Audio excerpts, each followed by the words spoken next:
fuentes mismas no bastan, no nos permiten ver sino muy poquito de lo pasado. Luis González y González nació en 1925 en San José de Gracia, Michoacán. Cursó algunos años de la carrera de Derecho en la Universidad Autónoma de Guadalajara. Estudió Historia en el Colegio de México y en la Facultad de Filosofía y Letras de la Universidad Nacional Autónoma de México, con materias de posgrado en la Sorbona de París. Maestro en Ciencias Históricas por la Escuela Nacional de Antropología e Historia. Ha sido profesor e investigador del Colegio de México, director del Seminario Fuentes de la Historia Contemporánea de México y del Centro de Estudios Históricos de la misma institución. Becario del Gobierno de Francia y de la Fundación Rockefeller. Copresidente de la Sociedad Mexicana de Historia. Miembro de la Academia Mexicana de la Historia. Correspondiente de la Real de Madrid desde 1972. Recibió por Pueblo en Vilo el Premio Herring de la American Historical Association.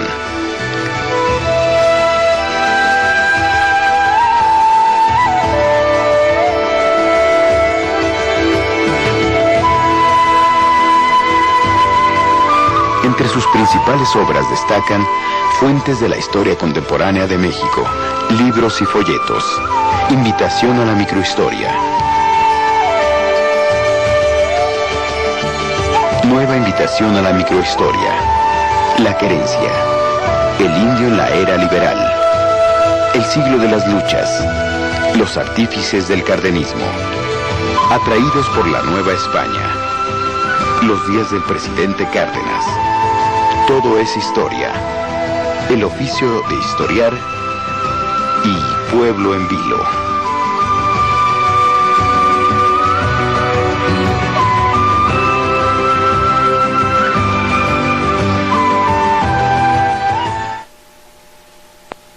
Yo nací exactamente en esta casa, en donde estamos ahora a la entrada, el año de 1925. Por lo tanto, pues ya llevo mis años de pasar por esta vida. Espero que quizá nomás llegue hasta los 25 del siguiente siglo. En mi pueblo, que estaba pues padeciendo, pasando por una época dura, no había escuelas, porque la escuela religiosa había sido cerrada, la escuela oficial no llegaba. Entonces aprendí a leer, escribir, contar y rezar, como se decía entonces, con mi madre. Cuando salí de aquí del pueblo para estudiar la secundaria, no tenía yo la primaria, pero me compraron por ahí un certificado de primaria y con ese entré a hacer los estudios medios.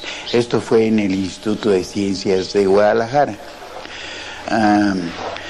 Posteriormente fui un tiempo aspirante a ser abogado en la Universidad Autónoma de Guadalajara.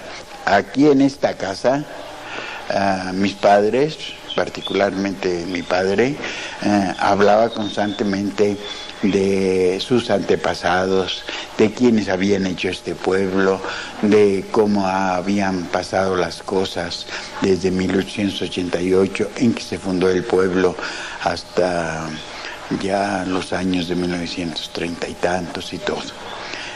Es decir, yo sentí que desde chico, que para verdaderamente comprender a los demás seres humanos se necesita no solo ver lo que están haciendo, sino también ver lo que fueron. Mi pasión por la historia nació desde la niñez, pero en Guadalajara no podía hacer la carrera de historia porque no había esa carrera ni en la universidad, en ninguna parte. En México se acababa de abrir el Colegio de México y ahí tuve esa oportunidad de tener excelentes maestros para hacer esta carrera. De hecho, desde que empecé a estudiar la carrera de Historia, estuve ya haciendo publicaciones. Una vez que terminé mis estudios en el Colegio de México, entonces obtuve una beca del gobierno de Francia para hacer estudios de posgrado en la Universidad de París. Ya me pasé un par de años, allá conocí a nuevos maestros, en fin, allá puedo decir que terminé mi formación formal sobre la carrera. Volví a la Ciudad de México, estuve colaborando con Daniel Cosío Villegas en la Historia Moderna de México, y después de ese tiempo en que estuvimos haciendo la Historia Moderna de México, no sé, me salieron muchos trabajos por hacer, otros que yo quería hacer, y en definitiva me he pasado la vida con trabajo suficiente. Nunca he estado desempleado. Sí. Don Daniel había decidido, para entender el México actual, hacer una historia del México liberal, que es el antecedente inmediato de este que llamamos México revolucionario. Entonces, pronto se dio cuenta de que él solo pues no iba a poder hacer todo esto, y invitó a colaborar con él algunos que habíamos sido alumnos de ahí del mismo colegio, y algún otro que no tenía esta categoría. Pero entonces allí en un salón que nos prestó don Agustín Yáñez, que entonces era director de Bibliotecas y Archivo de la Secretaría de Hacienda, ahí estuvimos leyendo papeles, leyendo periódicos, leyendo libros, hasta que salió esta obra enorme. Toda la historia que empezó a aparecer allí dentro del ámbito del Colegio de México fue una historia totalmente nueva, una historia que tenía como finalidad básica decir la verdad, no para justificar tales o cuales figuras,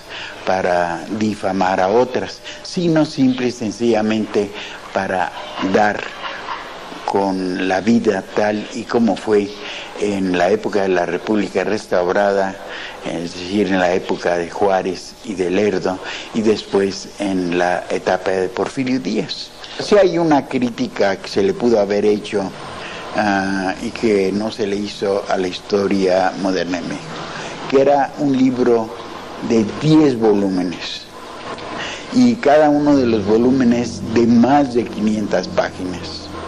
Un tipo de libro de estas dimensiones no puede ser legible para la gran mayoría de la población, ¿verdad? Los libros que llegan verdaderamente a tener influjo en la sociedad son aquellos que tienen pequeñas dimensiones, que normalmente no pasan de 200 o 300 páginas. Este libro, pues más que para ser leído, podía servir, por ejemplo, para arrojarse a la cabeza a alguien y matarlo.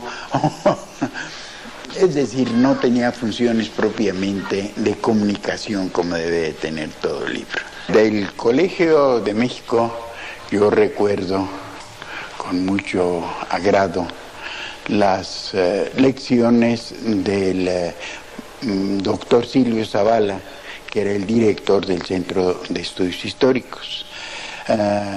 También los cursos que recibí, que son muy importantes en el campo de la teoría, del doctor José Gaos, un ilustre filósofo español, discípulo de Ortega y Gasset, que se vino a vivir acá a México. De otra gente a la que yo estimé mucho es al doctor José Miranda, historiador de sociales, de la vida social en la época colonial. Don Agustín Millares Carlo, que era un experto en Grecia y Roma. En fin, es un cúmulo de profesores muy, muy importantes a los cuales estimé mucho. Había en el Colegio de México un maestro que después salió de allí. Yo lo traté relativamente poco, pero en ese poco tiempo lo estimé mucho, que se llamaba Ramón Iglesia. Para Ramón Iglesia, las dos fuentes principales de conocimiento que tenía el que se estaba formando como historiador eran el café, porque allí era donde verdaderamente los maestros decían lo que sentían y estaban pensando, ¿no? Reuniones del café. Y por otro lado, la biblioteca.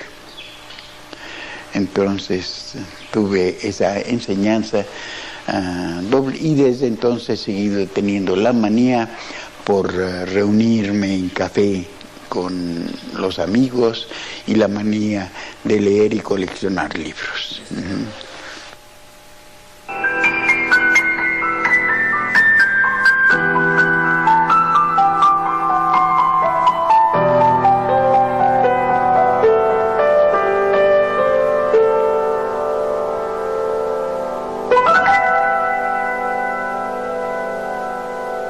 Yo creo que muchos historiadores solo trabajamos por el placer de saber cómo ha ido caminando este grupo al que pertenecemos, nación, etcétera, etcétera. Otros seguramente trabajan para, en alguna forma, ser útiles para los gobernantes, para los guías de la sociedad actual. No todos los historiadores tienen la idea de que hay que trabajar para el público. Algunos piensan que la historia es una ciencia social como cualquier otra, que solo tiene que ir dirigida a especialistas. Otros piensan que la historia debe de ser más que nada para afianzar el patriotismo. Por ejemplo, en México se ha tenido siempre mucho esa idea. Y otros pensamos que la historia debe de ser más que nada para contestar las preguntas que habitualmente se hace todo el mundo de su pasado. Nosotros pertenecemos a una serie de círculos. En primer lugar, somos de un círculo familiar, después de un círculo, una comunidad, después de una nación, más allá de una cultura y por fin de la humanidad. Todos nosotros queremos saber, en cuanto pertenecemos a un círculo familiar, quiénes fueron nuestros antepasados, qué cosas hacían, qué pensaban, qué decían, etc. Pero también nos interesa saber, a la mayoría de los que habitamos en este mundo, cómo se formó, cómo creció, con qué fines se ha venido construyendo la comunidad a que cada quien pertenece. A esta comunidad pequeña a la que pertenecemos prácticamente todos los seres humanos, le he llamado la matria, para distinguirla de la patria, que es la comunidad grande, es decir, el Estado-nación. Luego también todo el mundo se hace siempre preguntas de cómo se empezó a formar una nación, de cuáles han sido los protagonistas que han delineado el camino que ha seguido esa nación, etcétera, etcétera. Por otro lado, más o menos en todos tenemos una religión, digamos, una cultura. Entonces todos nos sentimos también interesados en averiguar cómo se formó nuestra cultura. Por ejemplo, en este caso la cultura occidental. Nos sentimos parte de este tipo de seres zoológicos que somos los hombres, ¿no? Nos distinguimos perfectamente de los changos y de otros animalitos, y entonces también hay en nosotros una pretensión de averiguar cómo surgió la humanidad y cómo se ha dividido en tantos compartimentos, etcétera, etcétera. Las fuentes en realidad iluminan muy poco sobre todo lo que ha acontecido. Son más o menos semejantes a la estela, por ejemplo, que se hace detrás de un barco que va cruzando el mar. Para saber uno, utilizando esa estela, qué es lo que dejamos atrás, necesita aguzarse mucho el pensamiento, a base de conjeturas, a base de comprensión, a base de interpretación. Por ejemplo, yo encuentro un texto en donde hable, por ejemplo, de cuando se hizo aquí el reparto de lotes en el pueblo, en los orígenes del pueblo.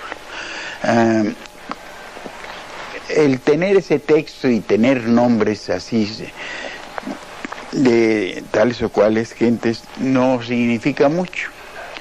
Empieza a adquirir eso significación cuando yo digo, aquí los señores tal y tal y tal, que eran los más poderosos, se quedaron con la mejor parte.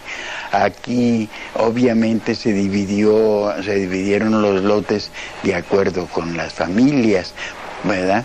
Es decir, la significación se la doy yo por la experiencia que tengo de ese lugar donde estoy. Es decir, con eso quiero decirle que muy importante en la historia, aparte del recurso de las fuentes, es el de la vivencia.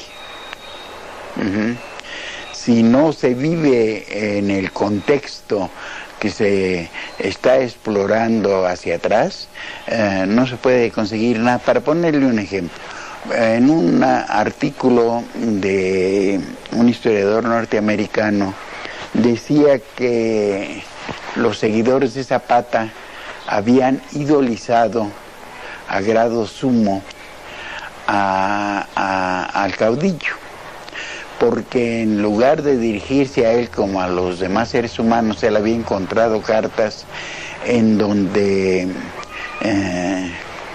se expresaban a él como si fuera Dios, que por ejemplo estas cartas generalmente terminaban diciendo, quedo a los pies de usted, beso sus pies, etcétera, etcétera. Este señor no sabía que es una costumbre simple y sencillamente de nuestra manera epistolar el terminar con una frase de ese tipo.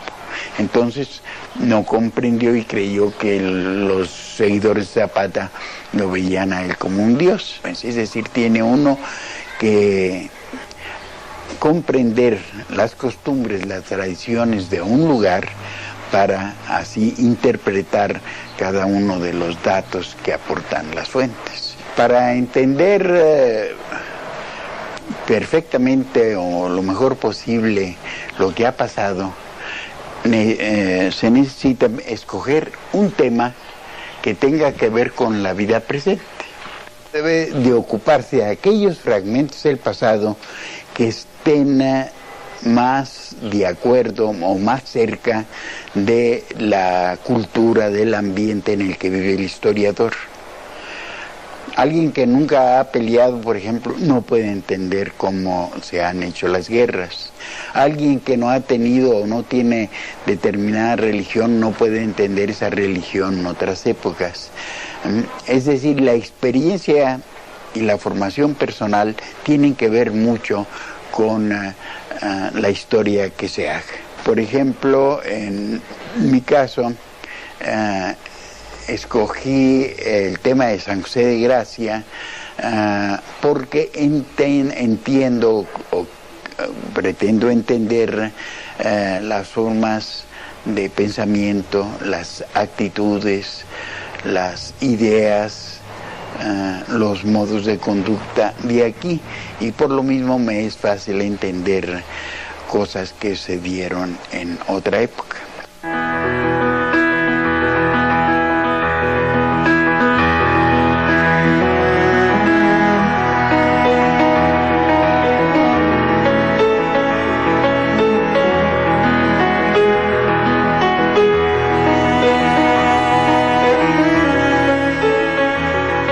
Hay algunos que han dicho, y yo creo que tiene razón, que la principal utilidad que tiene el pasado es la de evitar que se repitan errores de otras épocas.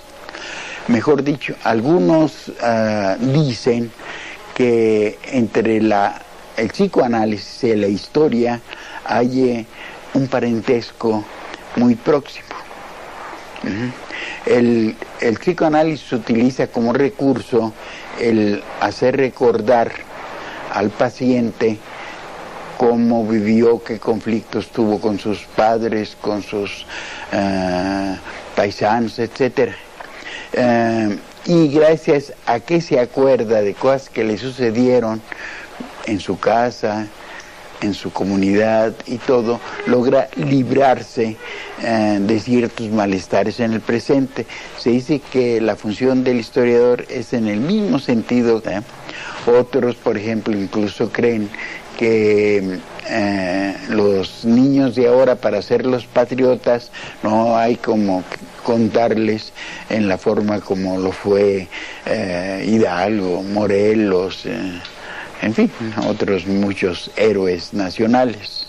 Yo creo que todo historiador profesional debe de aspirar a hacer historia científica, es decir, historia plenamente apoyada en suficiente número de testimonios y dignos. Historia que llega a comprender las formas de expresión de los hombres de otras épocas. Historia que produce efectos y causas y que proviene de determinadas causas que hay que relacionar para tener esa visión global del pasado. Esta historia que precisamente busca, persigue la verdad, es la que resulta más útil para los hombres actuales. No creo que sea la historia llamada pragmático-ética, como la que se imparte en general en las escuelas, en donde ya se ha escogido de antemano, de acuerdo con el ejemplo que se quiere infundir a tales o cuales personajes y a tales o cuales sucesos. No creo que tampoco sea la historia que queremos, aquella que solo nos divierte. Obviamente, pues todos los seres humanos nos gusta averiguar sobre todo ciertos aspectos secretos de otros seres humanos. Entonces hay algunos que para dar satisfacción a estas necesidades que podían llamarse hasta cierto punto infrahumanas, hacen este tipo de historia de alcoba. Es más divertido, pero no creo que tampoco ayude mucho al conocimiento del ser humano en su conjunto, al conocimiento de la sociedad al que ese historiador pertenece, o a la práctica de la vida diaria. Algunos opinan que la historiografía científica tiene como principal utilidad producir sueño en los insomnes, que después de leer una obra de un historiador auténticamente serio, pues cualquier gente queda dormida. Yo en realidad tuve, por ejemplo, un profesor al que estimé mucho, que él consideraba que lo importante era no salirse lo más posible de lo que era exactamente comprobable. Y que no le interesaba ya la comunicación con la gente. Entonces, indudablemente, este maestro mío, sí, nos producía mucho sueño, incluso ya en la escuela preparatoria misma, donde lo tuve. Bueno, hay algunos historiadores que han ejercitado su talento exclusivamente en dar con la verdad histórica y que no saben comunicarla una vez que la han descubierto, y que indudablemente ese tipo de conocimiento pues conduce más que nada al sueño. Creo que la historia debe de ser del conocimiento de todos, debe de ser para todos, no solo para los alumnos, no solo para los otros historiadores, sino para el público en general. Y en total, escribir en el lenguaje de la tribu, escribir en el lenguaje cotidiano.